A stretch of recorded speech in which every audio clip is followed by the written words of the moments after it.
Hello friends, welcome to my YouTube channel the Margdarshak. दोस्तों, आज एक नए टॉपिक के बारे में बात करेंगे जिसका नाम है how to manage money during college days. दोस्तों, ये एक इम्पॉर्टेंट, मैं तो मानता हूँ कि ये एक बहुत इम्पॉर्टेंट चीज़ है जो कि हर एक स्टूडेंट को अपने कॉलेज लाइफ में करना चाहिए। जब वो घर से बाहर निकलता है, बाहर जाकर पढ़ाई करता है, वहाँ पे वो सारी चीज़ें खुद से मैनेज करता है। अपने हर एक चीज़ को, जो भी वो खरीदता है, जो भी वो यूज़ करता है, उसको खुद से खरीदनी होती है। वहाँ पे अपने एक एक पैसे को उसको सही से इस्तेमाल करना होता है। वहीं पे ये चीज़ आती है दोस्तों, मनी मैनेजमेंट। आई थिंक सबके लाइफ में एक बहुत इंपॉर्टेंट चीज़ है मनी मैनेजमेंट। उसी तरीके से हमारे स्टूडेंट्स जो कॉलेज में पढ़ाई कर रहे हैं, घर से दूर हैं, उनके लिए ये मनी मैनेजमेंट बहुत इंपॉर्टेंट चीज़ है। दोस्तों, आज इस वीडियो में हम लोग इसी मनी मैनेजमेंट के बारे में बात करेंगे, जो हमारे स्टूडेंट्स को जब वो कॉलेज में जाएंगे वहाँ पे, तो उनको क्या क्या चीज़ों का ध्यान रखना है, कैसे मनी को मैनेज करना है, कैसे अपने एक्सपेंसेस को मैनेज करना है, ताकि उन्हें कोई दिक्कत ना हो, वहाँ पे किसी भी चीज़ की दिक्कत ना हो मनी से रिलेटेड। तो दोस्तों, मैंने कुछ 5 पॉइंट्स निकाले हैं, कुछ 5 पॉइंट्स ऐसे निकाले हैं जो कि आपको हेल्प करेगा अगर आप इन 5 पॉइंट्स को फॉलो करेंगे और अपने कॉलेज डेज में इसको बहुत अच्छे तरीके से अप्लाई करेंगे। अपने मनी मैनेजमेंट में, अपने सारे एक्सपेंसेस में अगर उसको अप्लाई करेंगे, आपको बहुत फ़ायदा होगा। चलिए दोस्तों, आज का वीडियो स्टार्ट करते हैं उन 5 पॉइंट्स के साथ। वो बुलेट पॉइंट्स है जो मैंने बनाया है आपके लिए। उम्मीद करता हूँ कि आपको पसंद आएगा। नंबर 1 है दोस्तों, प्रिपेयर अ बजट। ये बहुत एक सिंपल वर्ड है, prepare a budget, but budget बनाना इतना आसान नहीं है। उसमें आपको बिल्कुल माइक्रो प्लानिंग करनी होगी। कोई भी कह देता है कि यार एक बजट बना के चलो ताकि चीज़ें आराम से हों, लेकिन बजट बनाना इतना आसान नहीं है। अब बजट बनाना कैसे है, इसको समझना है हमें। बिल्कुल माइक्रो प्लानिंग करनी होगी। पहले आपको बिल्कुल अपने एसेंशियल्स और नॉन एसेंशियल चीज़ों को पहले बाइफरकेट करना होगा। क्या क्या चीज़ें बहुत इंपॉर्टेंट है मुझे, पहले उसको आपको कैटेगराइज करना होगा।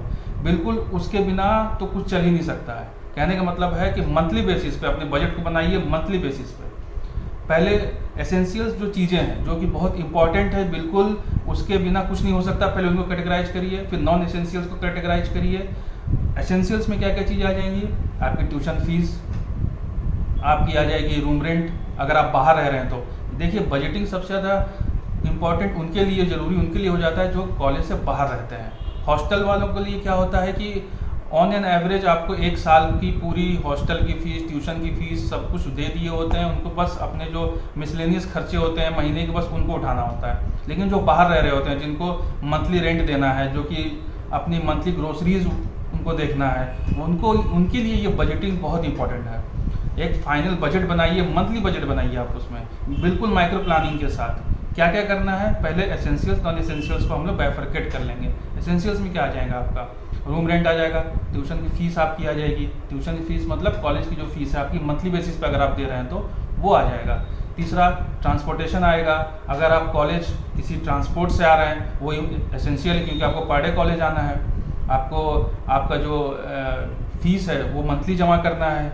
आपका जो रूम रेंट है वो मंथली देना है, इलेक्ट्रिसिटी बिल है वो मंथली देना है, ट्रांसपोर्टेशन है वो मंथली देना है। उसके बिना तो आप बिल्कुल चल ही नहीं सकते हैं। तो इनको एसेंशियल कैटेगरीज में डालिए और इसको बिल्कुल एक फिक्स करके रखिए कि इतना तो मुझे देना ही देना है। आप पॉकेट मनी घर से मिल रहा है, उसमें से इन पार्ट को बिल्कुल एसेंशियल्स में रख के बिल्कुल अलग कर लीजिए कि इतना तो देना ही देना है। उसके बाद आता है नॉन एसेंशियल चीज़ें, जो कि आप ऊपर नीचे कर सकते हैं। कहने का मतलब है जैसे आपका कैंटीन का बिल है, आप शाम को जाते हैं अपना थोड़ा सा एंटरटेनमेंट के लिए, घूमने के लिए, तो कैंटीन में आप थोड़ा रिफ्रेशमेंट खाते हैं, तो वहाँ उसमें जो पैसा खर्चा होता है वो आपके ऊपर है, आप कितना करते हैं। दूसरा, आप वीकेंड में मूवी का प्लानिंग करते हैं, लेकिन अब तो जैसे कोई मूवी देखने उतना कोई जाता नहीं है। अब तो हम लोग मोबाइल पे ही वेब सीरीज़ और मूवीज़ आजकल सब लोग देख रहे हैं, तो उसमें भी हम लोग सब्सक्रिप्शन लेते हैं। नेटफ्लिक्स है, अमेजोन है, बहुत सारे प्लेटफॉर्म्स आ चुके हैं, वो भी मंथली सब्सक्रिप्शन लेते हैं। तो वो हमारे ऊपर है, हम लोग उसमें भी थोड़ा सा कटिंग कर सकते हैं, उसमें थोड़ा पैसे की कटिंग कर सकते हैं। फिर हमारे और भी मतलब जो ऐसी चीज़ें हैं जो कि एसेंशियल्स नहीं हैं, जो कि ज़रूरी नहीं हो, हम लोग ऊपर नीचे कर सकते हैं उसमें। लेकिन एक बहुत इंपॉर्टेंट चीज़ आ जाती है कि वो उसका ग्राफ बढ़ता चला जाता है। महीने के एंड में देखते हैं कि फिक्स से ज़्यादा तो इस पे ज़्यादा खर्चा हो गया, तो तब हम लोग की इंपॉर्टेंट क्या चीज़ आता है? ट्रैकिंग। तब हम लोग को क्या करना है, बिल्कुल एक एक पैसे का वहाँ पे हम लोग को मनी का ट्रैक करना है कि कहाँ एक्सपेंस हो रहा है, किस में ज़्यादा लग रहा है। कहीं OTT प्लेटफॉर्म पे तो ज़्यादा नहीं लग रहा है, कहीं हमारे इंटरटेनमेंट की वजह से हमारे जो कैंटीन का खर्च है वो तो ज़्यादा नहीं हो रहा है। बिल्कुल इसको ट्रैक में रखना है, इसको बिल्कुल ट्रैक करते रहना है। आपको पर डे आपको ट्रैक करना है कितना खर्च हो रहा है। फिक्स जो है उसको बिल्कुल एक फिक्स करके छोड़ दीजिए, उसको उसमें ट्रैकिंग की कोई ज़रूरत नहीं। जो फिक्स है वो फिक्स है, उतना तो आपको देना ही देना है। इसमें क्या करना है आपको कि बिल्कुल ट्रैक आपको रखना होगा, पर डे ट्रैक करना होगा कितना खर्च हुआ। तो पहला हो गया दोस्तों बजट बनाना है। कैसे बजट बनाना है, माइक्रो प्लानिंग करनी है, वो मैंने आपको बता दिया अभी, बिल्कुल इसको फॉलो करिएगा। सेकंड आता है दोस्तों कि हम लोग के लाइफ में उस वक्त कॉलेज के टाइम में सबसे इंपॉर्टेंट क्या होता है, बुक्स और स्टेशनरीज। ये बुक्स और स्टेशनरीज मैं ये सजेस्ट करूँगा कि आप लाइब्रेरी, अपने कॉलेज की लाइब्रेरी से जाकर लीजिए। अगर कॉलेज की लाइब्रेरी से अगर आपको नहीं मिल रहा है, आप नहीं ले पा रहे हैं, तो अगर आपको खरीदना ही पड़ रहा है मजबूरी में जाके, तो बिल्कुल आप क्या करिए, बल्क में खरीदिए। बुक्स को, एसेसरीज को, जो भी साथ में आपके स्टेशनरीज हैं वो सारे बल्क में लीजिए। बल्क में लेंगे तो उससे फ़ायदा क्या होगा, आपको वो डिस्काउंट में मिलेगा, होलसेल रेट पे आपको मिल जाएगा। किसी बाहर के आउटलेट से आप ले रहे हैं तो बिल्कुल आपको होलसेल रेट पे कोशिश करिए लेने का, जहाँ डिस्काउंट है वहाँ लेने की कोशिश करिए।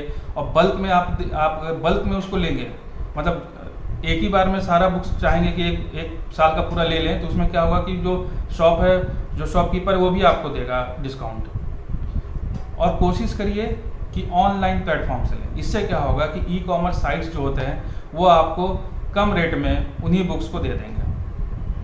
क्योंकि भाई शॉपकीपर के पास क्या होता है कि उसको भाई अपने उस दुकान का उसको खर्चा भी देना है, उसके बहुत सारे एक्स्ट्रा खर्चे बहुत बढ़ जाते हैं, इसलिए वो अपने बुक्स के दाम कम नहीं कर सकता है। लेकिन ई-कॉमर्स साइट पे ऐसा कुछ होता नहीं है, तो इसलिए वहाँ पे जो बुक्स के जो दाम रहते हैं वो कम रहते हैं, तो आपको फ़ायदा होगा। तो मैं तो यही आपको सजेस्ट करूँगा कि आप जो भी बुक्स खरीदें, जो भी स्टेशनरीज खरीदें, आप ऑनलाइन खरीदें और बल्क में खरीदिए।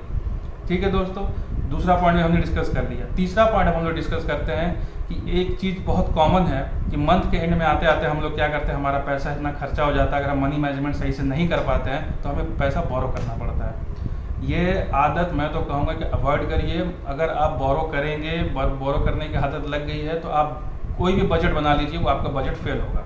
क्योंकि कभी भी बीच में आप किसी से पैसा लिए हैं, अगर वो आपसे मांगेगा बीच में, तो आपको देना पड़ेगा, तो आपका जो बना बनाया बजट है वो बेकार हो जाएगा। इसलिए ये एक बहुत बड़ा हर्डल है। अगर आप इसमें बोरो करते हैं मनी को कितने दिन के लिए भी, अगर आप उसके बाद बजट बनाते हैं तो वो बजट किसी काम का नहीं है। इसलिए मैं तो आपको सजेस्ट करूंगा कि आप अवॉइड करिए।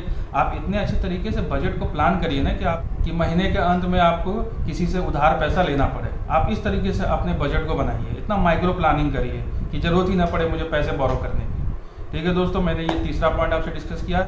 चौथा है दोस्तों, ऑलवेज कीप इमरजेंसी फंड। ये बहुत इंपॉर्टेंट है क्योंकि लाइफ बहुत अनसर्टेन है, कभी भी कुछ भी हो सकता है। इसलिए इमरजेंसी फंड आपके पास हमेशा जब भी रहेगा, आप बहुत कूल दिमाग में रहेंगे। आपके पास कोई लगेगा कि मुझे कोई टेंशन नहीं है, आप जो भी काम कर रहे हैं बिल्कुल टेंशन फ्री होकर करेंगे। मेरे पास इमरजेंसी फंड है, अगर कुछ आएगा, कोई भी प्रॉब्लम आएगी, कुछ भी ऊंच नीच होगा, तो मेरे पास इमरजेंसी फंड है। लेकिन हाँ, इमरजेंसी फंड का मतलब ये नहीं कि उसको रखे रहें और कभी ज़रूरत पड़े कुछ तो नॉन एसेंशियल चीज़ें भी आपको ज़रूरत पड़ रही हैं तो आप उस फंड में से पैसा निकाल लिए। नहीं, ये काम करेंगे तो फिर उस इमरजेंसी फंड का रहने को नहीं रहने कोई मतलब नहीं है। तो इमरजेंसी फंड को बिल्कुल छूना नहीं है, उसको बिल्कुल साइड में रखना है। वो बिल्कुल बहुत बड़े प्रॉब्लम के लिए है, जो कि अनएक्सपेक्टेड था और वो चीज़ हो गया, तब उसको यूज़ करना है। ये नहीं करना है कि कोई हमारा कोई ज़रूरी चीज़ नहीं है, नॉन एसेंशियल चीज़ है, दिमाग में आया और मैंने उसमें से पैसे निकाल लिए।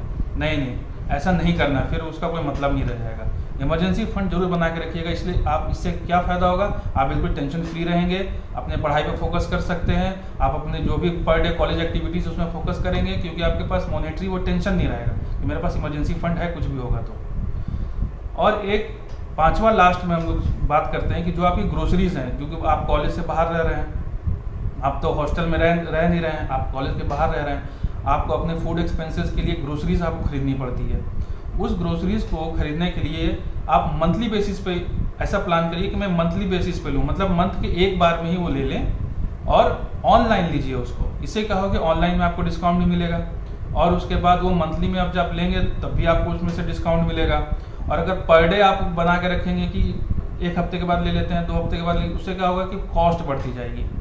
तो ग्रोसरीज पे ट्रैक रखना बहुत ज़रूरी होता है। तो ग्रोसरीज को पहला तो ट्रैक में रखेंगे हम लोग, कैसे ट्रैक करना है उसको, बिल्कुल एक्सपेंडिचर पे ध्यान रखना है। दूसरा, उसको एज अ बल्क ले लेंगे। तीसरा, अगर ऑनलाइन लेंगे तो बिल्कुल खर्च कम होगा। ठीक है दोस्तों। उसके बाद ये तो 5 पॉइंट हमारे हो गए जो कि मैंने आपको एक्सप्लेन किया। आपको उम्मीद करता हूँ अच्छे से समझ में आया होगा। अगर जो चीज़ नहीं पार्ट समझ में आई होगी कमेंट बॉक्स में बिल्कुल बताइए कि ये चीज़ मुझे समझ में नहीं आई, तो मैं बिल्कुल वहाँ पे आपको रिप्लाई करूँगा अच्छे से उसमें। और अगर मैं डिटेलिंग करना है तो उसमें और डिटेलिंग से आपको बताऊँगा। एक चीज़ और मैं उसमें ऐड करना चाहता हूँ दोस्तों, कि एक चीज़ होता है पार्ट टाइम जॉब। ये पार्ट टाइम जॉब क्या है, जैसे बहुत लोग नहीं कर पाते हैं क्योंकि कॉलेज में बहुत बिजी शेड्यूल होता है, नहीं हो पाता। लेकिन अगर आपको टाइम मिल रहा है, ऑनलाइन पैसे कमाने के तरीके आजकल इतने सारे हो गए हैं कि आप फ्री टाइम में, अपने बिजी शेड्यूल में नहीं, जब आपको फ्री टाइम मिले कॉलेज से, तो आप उसमें उस ऑनलाइन प्लेटफॉर्म्स को यूज करके आप पार्ट टाइम जॉब भी करके, क्या होता है कि पार्ट टाइम जब जॉब करते हैं तो आपकी जो सेविंग्स है ना वो बढ़ती जाती है। इससे क्या होता है कि आप कि जैसे बजट को आप बढ़ा भी सकते हैं। जब आपने बजट प्लानिंग की है तो बजट को आप थोड़ा सा बढ़ा भी सकते हैं, थोड़ा सा लिवरेज दे देंगे, थोड़ा सा आप उसमें क्या करेंगे कि थोड़ा सा मार्जिन और उसमें बढ़ा लेंगे। क्या होता है, क्योंकि आपके पास एक सोर्स ऑफ इनकम बढ़ गया है। तो अगर आपको बिजी शेड्यूल को नहीं कम करना है, आपके पढ़ाई का जो शेड्यूल उसको कम नहीं करना है, उसके अलावे अगर आपको फ्री टाइम मिल रहा है तो उसमें आप पार्ट टाइम जॉब कर सकते हैं। ये एक एडिशनल है, इसमें कोई ज़रूरी नहीं है, ये एक एडिशनल है। अगर आप करेंगे इससे आपको फ़ायदा होगा। उम्मीद करता हूं दोस्तों ये वीडियो आपको पसंद आया होगा।